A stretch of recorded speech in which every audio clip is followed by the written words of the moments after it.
High, hello সবাইকে, নমস্কার। আজকে ডিনারে বেগুন পোড়া করব ভেবেছিলাম। তাই বেগুনটাকে ভালো করে ধুয়ে নিয়ে একটা কাপড়ের মাধ্যমে ভালো করে শুকনো করে মুছে নিয়েছি। তারপর এরকম লম্বা লম্বা কেটে নিয়েছি। কেটে নেওয়ার পর ভালো করে একটু তেল মাখিয়ে এবার এরকম একটা জালির মধ্যে আমি পোড়াতে বসিয়ে দিয়েছি। বেগুনটাকে উল্টে পাল্টে ঘুরিয়ে ফিরিয়ে ভালো করে পুড়িয়ে পোড়ানো হয়ে গেলে একটুখানি নামানোর সময় একটু জলের ছিটে দিতে হয়। এটা আমাকে মাই শিখিয়েছেন।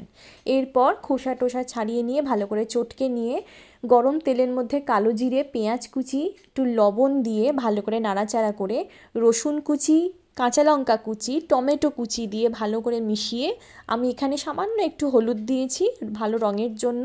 তারপর মশলাটাকে ভালো করে ভাজা ভাজা করে নিয়ে মেখে রাখা বেগুনটা আমি দিয়ে দিয়েছি। এরপর মশলার সাথে বেগুনটাকে ভালো করে নেড়ে চেড়ে এটাকে রান্না করতে হবে। তারপর বেশ হয়ে আসার আগে বেশি করে ধনেপাতা দিয়ে ভালো করে মিশিয়ে নিতে হবে। একটু বেশি করে ধনেপাতা দিলে কিন্তু বেগুন ভর্তা অসাধারণ খেতে লাগে। হয়ে গেলেই রেডি বেগুন ভর্তা। আর রুটির সাথে বেগুন ভর্তা অসাধারণ খেতে লাগে।